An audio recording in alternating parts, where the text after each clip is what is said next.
नमस्कार, बखबर में आपका स्वागत है। मैं हूं राघवेंद्र सिंह। बखबर में हम बात करेंगे मध्य प्रदेश में लोकसभा चुनाव के दूसरे चरण के मतदान पर। दरअसल आज की बात करें तो आज मध्य प्रदेश में 6 सीटों पर लोकसभा के मत डल चुके हैं। और अगर मध्य प्रदेश के दूसरे चरण की बात करें तो 26 अप्रैल को दूसरा चरण होगा और उसमें सतना, रीवा, विंध्य की 2 सीटें हैं। फिर खजुराहो और दमोह बुंदेलखंड की है, साथ में टीकमगढ़ भी है और बुंदेलखंड और महाकौशल के बीच में होशंगाबाद सीट भी है। यहाँ भी दूसरे चरण का मतदान है। आज हम बात करेंगे कि पहले चरण के मतदान के बाद जो तैयारी है सारे दलों की, उसमें क्या स्थिति बनती है, क्या गणित बनता है, मध्य प्रदेश की सियासत का क्या सीन है जो ये बताता है कि कौन आगे बढ़ सकता है, कौन पीछे हो सकता है। हालांकि कौन जीतेगा ये तो नतीजा तय करेगा, लेकिन अभी हम ये जरूर बता सकते हैं कि कौन सी पार्टी बहुत कंफर्टेबल है, आरामदायक स्थिति में, और किसको संघर्ष करना पड़ रहा है। आपको बता दें कि दमोह में बीजेपी के राहुल गांधी कांग्रेस के तरवर सिंह के मुकाबले खड़े हुए हैं।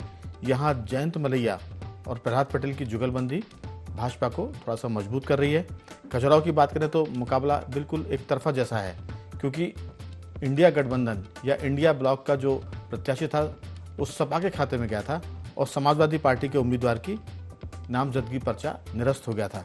मीरा यादव की हम बात करें तो वहाँ एक तरह से मध्य प्रदेश भाजपा के अध्यक्ष विष्णुदत्त शर्मा मैदान में है। दूसरी बार वो चुनाव लड़ रहे हैं और इस बार वो पिछले बार से ज़्यादा बेहतर स्थिति में है। अब वो जीत का रिकॉर्ड बनाएंगे या नहीं बनाएंगे ये मतदान के प्रतिशत पर तय करेगा, लेकिन पिछले बार की तुलना में विष्णुदत्त शर्मा काफ़ी कंफर्टेबल हैं। टीकमगढ़ की बात करें तो सांसद वीरेंद्र कुमार के सामने कांग्रेस के पंकज अहिरवार हैं। एकदम नया चेहरा कांग्रेस ने दिया है। वीरेंद्र कुमार की स्थिति ये है कि वो वहाँ से अपने खिलाफ जो एंटी इनकम्बेंसी है उसको काबू में नहीं कर पा रहे हैं। तो कह सकते हैं कि ये मोदी लहर पर सवार हैं और नतीजे भी उसी के हिसाब से आने की संभावना है। कमोबेश यही हालत सतना की है, जहाँ से गणेश सिंह खड़े हुए हैं।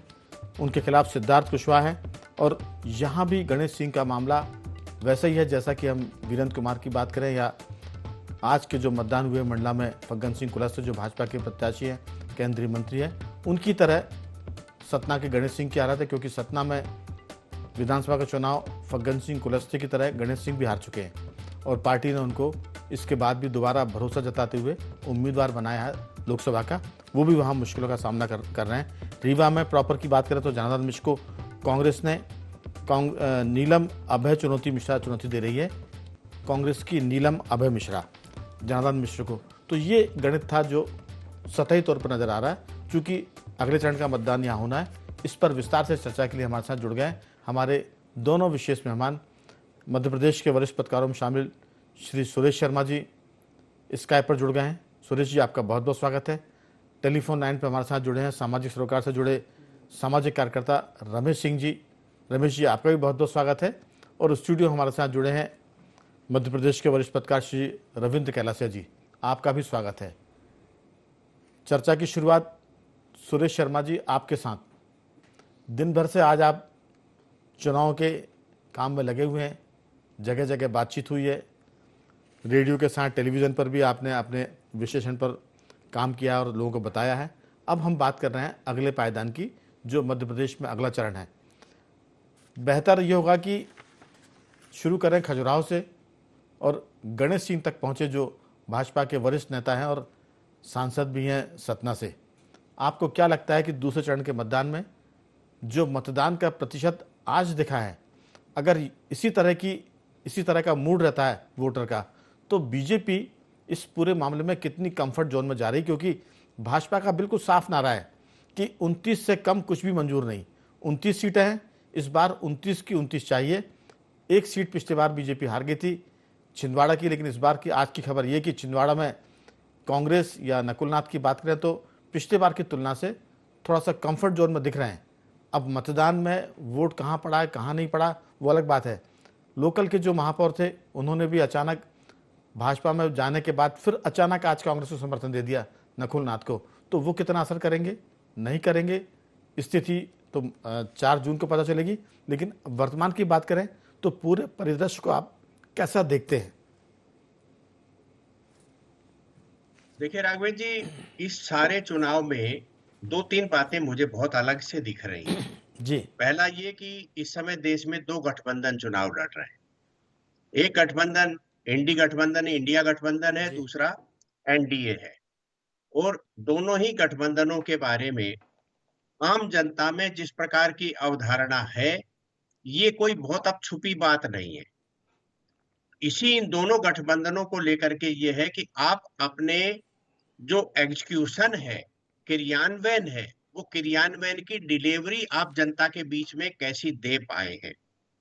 एक ये दूसरा पक्ष है जिसमें कि आपने अपने कार्यकाल में, चाहे मनमोहन सिंह जी का 10 साल का कार्यकाल हो या नरेंद्र मोदी साहब का 10 साल का कार्यकाल हो, इसमें आपने क्रियान्वयन यानी आउटपुट क्या दिया है। तो इस आउटपुट को लेकर के भी काफी कुछ नैरेटिव्स हैं, काफी कुछ लोगों के बीच में चर्चाएं हैं।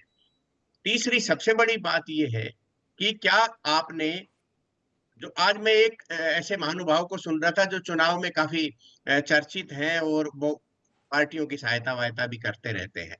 तो उनने ये कहा, एक बड़ी सामान्य सी बात उन्होंने कही कि अ, ये लोग ये कह रहे हैं कि राम मंदिर का निर्माण पूरा हो, ये प्रधानमंत्री सहित भाजपा वालों ने ये सोचा कि ये चुनाव के आसपास हो। तो उनने कहा कि इसकी योजना 3 साल पहले बनी होगी। तो आपको दिमाग में ये बात आ रही है कि राम मंदिर का निर्माण तेजी से हो रहा है, चुनाव के पहले उसका इनाग्रेशन हो जाएगा, लोग और प्राण प्रतिष्ठा हो जाएगी। तो विपक्ष ने इसके काट करने के लिए 3 साल में कुछ भी क्यों नहीं सोचा। इसका मतलब ये हुआ कि विपक्ष जो है वो चुनाव की दृष्टि से अपने काम करने में ठंडा चला है। तो या तो उसको ये विश्वास नहीं होगा कि वो सरकार बनाने की स्थिति में आ पाएगा या नहीं आ पाएगा। तो ये इस बात से भी ये प्रमाणित होता है कि सरकार जो है वो योजनाबद्ध तरीके से, यानी एनडीए गठबंधन जो है योजनाबद्ध तरीके से काम कर रहा है और विपक्षी गठबंधन जो है योजनाबद्ध तरीके से काम नहीं कर रहा। तीसरी बात ये आती है कि क्या इंडी गठबंधन या यूपीए, ये परिवर्तन करने की जरूरत क्यों पड़ी। इसलिए पड़ी क्योंकि उस समय अन्ना साहब का एक बड़ा आंदोलन हुआ, लोगों के मन में धारणा हो गई कि यूपीए का मतलब करप्शन। लेकिन ये गठबंधन नया बनने के बावजूद भी कुछ नेताओं के, गठबंधन के प्रमुख नेताओं का भ्रष्टाचार के आरोप में जेल जाने से जो दाग हटना चाहिए था वो नहीं हट पाया और एक मतदाता के बीच में अवधारणा बनी कि भाई इस प्रकार का जो है ये। तीसरी अगली बात ये कि जो आने वाले समय, और इसकी दोनों की मिला के बात कर रहा हूं सर मैं ये, तो अगली बात लोगों के दिमाग में ये है कि जो गठबंधन सरकार थी, चाहे वो अटल जी की ही क्यों ना हो, चाहे वो मनमोहन जी की ही क्यों ना हो, उसकी तुलना में बहुमत के दल वाले गठबंधन की सरकार ज्यादा अच्छा काम करती है या गठबंधन की सरकार अच्छा काम करती है। तो इसका उत्तर मतदाता सोच रहा है कि क्या होना होना सही है, इसलिए वो एक प्रकार का अपना पक्ष रखता है। अगली बात मैं ये कह रहा हूं कि क्रियान्वयन के, जैसा मैंने उल्लेख किया था, क्रियान्वयन के बारे में किस नेता, किस गठबंधन पर विश्वास किया जा सकता है। धारा 370 हटाने की बात थी, राम मंदिर की बात थी, और यूसीसी की बात जो है प्रधानमंत्री जी ने अभी कह दी, उनके क्रियान्वयन की बात आ रही है। दूसरी तरफ कांग्रेस के प्रमुख नेता राहुल गांधी जी ये कहते हैं कि मैं एमएसपी पर कानून बनाने की गारंटी देता हूं। तो इस पर विश्वास कितने प्रतिशत लोग करें, करना चाहिए या नहीं करना चाहिए, इसका कारण यह बनता है कि भाई जब स्वामीनाथन कमेटी की रिपोर्ट आई मनमोहन जी की सरकार में, उसको उठा के भी नहीं देखा गया। तो आज आप सरकार से बहुत दूर हैं, संभावनाएं कम से कम दिखाई दे रही, तब आप किसानों में एक भ्रम बिल्कुल। पैदा कर रहे हो कि हम ऐसा कर देंगे। आप ठीक कह यदि आपका रहे ऐसा जी। क्रियान्वयन कर, तो कुल मिलाकर के ये कहा जा सकता है कि आने वाला जो अगला चुनाव है, जिसके अंदर खजुराहो सहित अन्य जो वो है, जी। इनके अंदर इसका सीधा प्रभाव पड़ेगा। खजुराहो के बारे में मैं पहले दौर की चर्चा एक लाइन की कर देता हूं, लंबी करने की नहीं।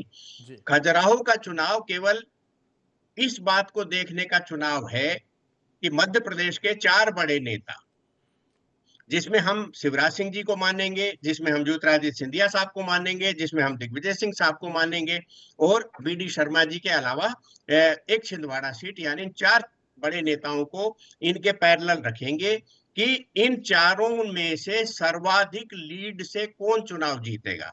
ये इस बात की जी। लड़ाई है। और आप एक राजनीतिक टिप्पणी मेरी ले लीजिए, जो मेरी आदत है, वो ये है जी। कि मुख्यमंत्री डॉक्टर मोहन यादव जी कितनी बार खजुराहो या खजुराहो के आसपास के क्षेत्रों में गए हैं, इसका यदि हमने आकलन निकाल लिया तो मुझे ये लगता है कि बीडी शर्मा जी के अधिक से अधिक, यानी सब लोगों से जिनके मैंने नाम लिए उनसे अधिक जीतने की राह प्रशस्त करने के लिए डॉक्टर मोहन यादव जी की भूमिका भी हमें सबको दिखाई दे रही है। जी अब इसको यूं भी माना जा सकता है कि वो बिल्कुल मोहन यादव जी चाहते हैं शिवराज जी से ज्यादा ले।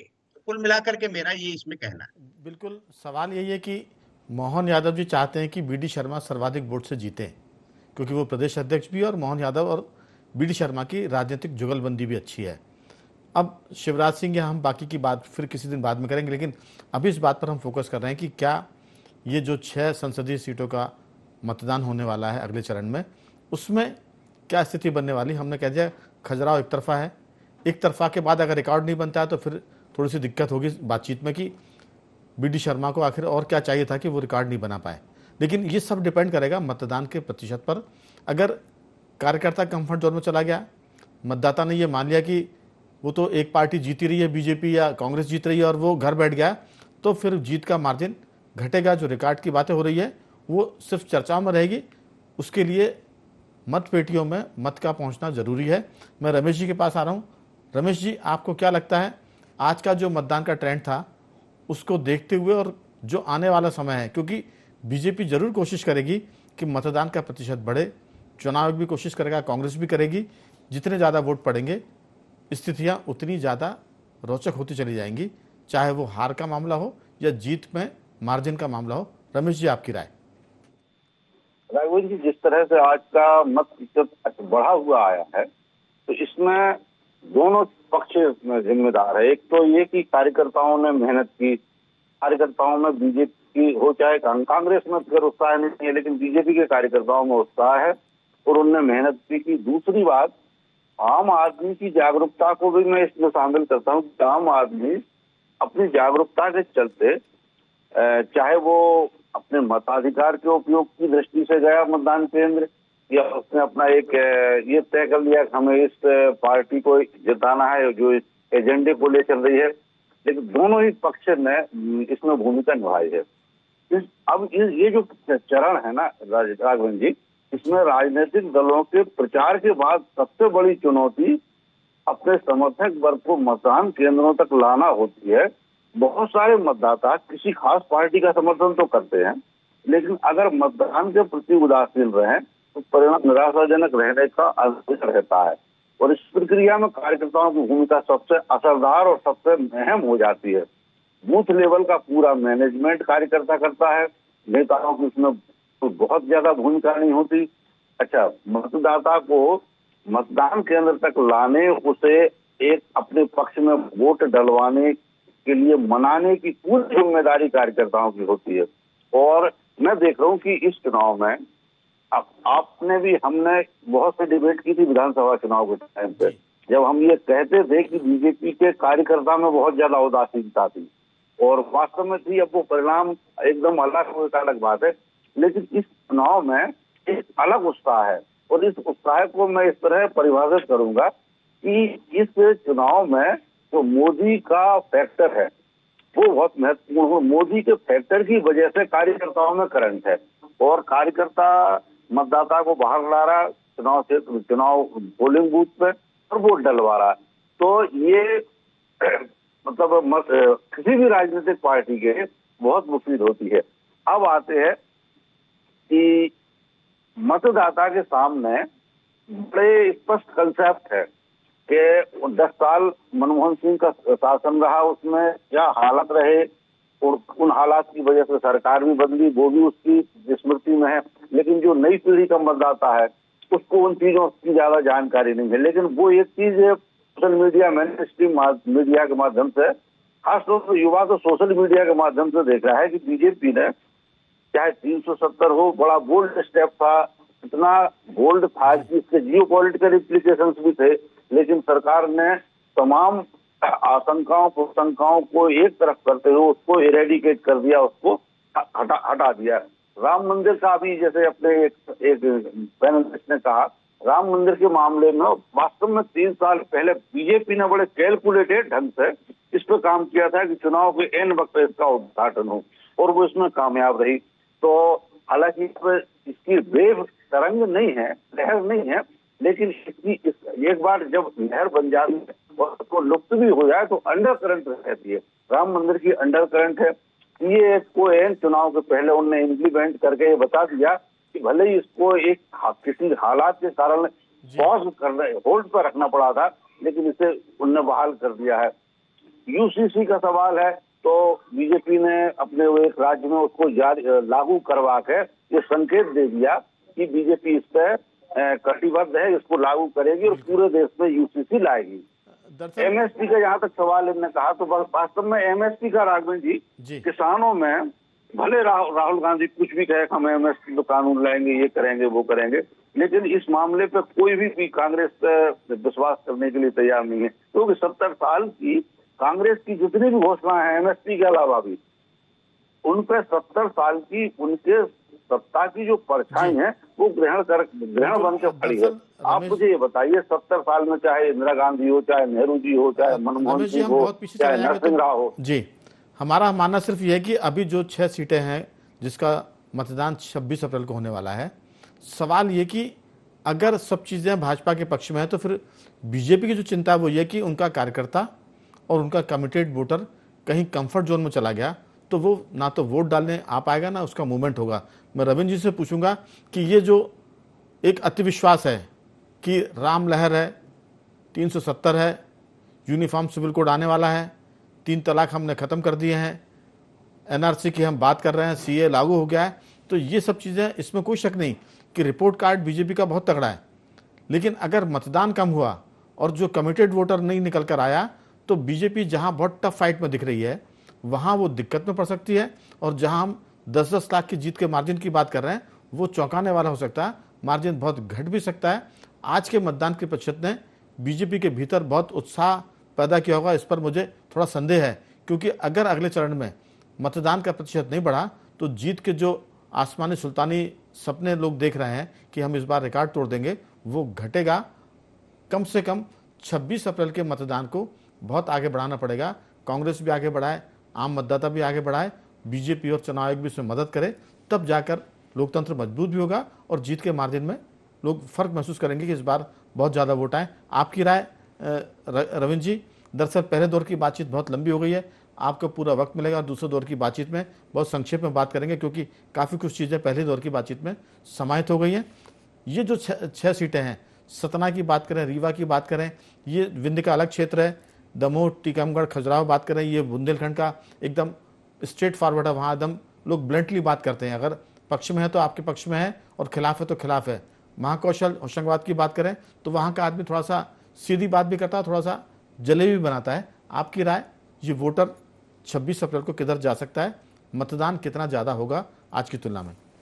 राघवन जी, जो मध्य प्रदेश में जो दूसरे चरण का मतदान है 26 अप्रैल को जो होने जा रहा है, इसमें पहले 7 सीटों पर मतदान होना था, मगर बैतूल में एक भाजपा प्रत्याशी के निधन के कारण वह चुनाव जो आगे बढ़ गया है और 7 तीसरे चरण में वहाँ मतदान होना है।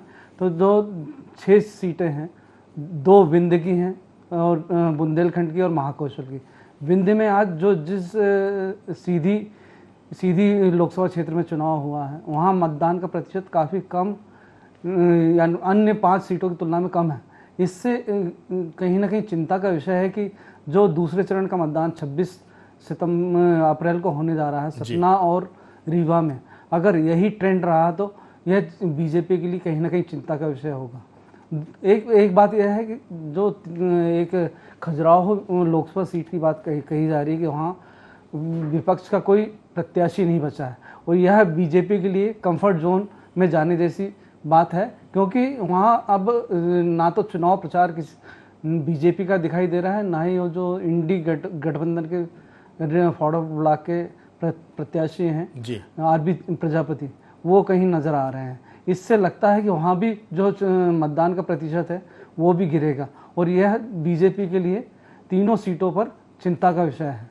एक बात ये कहेंगे हम कि जो बीजेपी ने जो कांग्रेस में सेंधमारी की थी, सेंध लगाई जी। थी, उसमें जिस तरह से जो भोपाल और दूसरी सीटों पर जो ने टारगेट किया था, तो मध्य प्रदेश ये जो दूसरे चरण के मतदान वाली सीटें हैं खजुराहो और होशंगाबाद, यहाँ पर बीजेपी के काफ़ी प्रयासों के बाद दो पूर्व विधायक और कई बड़े नेता बीजेपी में शामिल हुए, मगर खजुराहो में पूरी तरह से विपक्ष के जो प्रत्याशी हैं वो नज़र नहीं आने और कांग्रेस से बीजेपी में नेताओं के जाने के बाद भी माहौल नहीं बन पाने से खजुराहो में जो जीत का मार्जिन कहा जा रहा है कि रिकॉर्ड बनाने का, वो इससे बहुत ज़्यादा प्रभावित होने के संकेत हैं। बिल्कुल, आपने ठीक कहा कि ये जो सारी चीज़ें हैं, अभी वक्त है सारी पार्टियों के पास, प्रत्याशियों के पास, वो अपने लोगों को थोड़ा सा चार्ज कर सकते हैं, वोटर के पास जा सकते हैं और मतदान का प्रतिशत बढ़ा सकते हैं। सुरेश जी, सवाल यही है कि आपने कहा था कि खजुराहो की जीत का मार्जिन जो है वो लोग जरूर देखेंगे, उसकी तुलना भी लोग कर रहे हैं कि विदिशा से शिवराज सिंह चौहान और बीडी शर्मा के वोट ऑफ परसेंटेज में कितना फ़र्क आएगा और कितने मार्जिन जीतेंगे। तो ये भाजपा के भीतर एक इन फाइट है कि भाजपा का में कौन बड़ा लीडर है। सवाल ये है कि अगर मतदान कम होगा तो सब नेता छोटे हो जाएंगे, क्योंकि मतदान पर ही सारा दारोमदार रहेगा, हार का भी और जीत का भी। आपकी राय, चाहे मामला शिवराज सिंह चौहान का हो, बीडी शर्मा का हो, होशंगाबाद का हो, अगर हम गणेश सिंह की बात करें विंध्य की, ये हो, ये इस ढंग से सारी चीज़ें फोकस कर रही हैं मतदान के प्रतिशत पर। आपकी राय?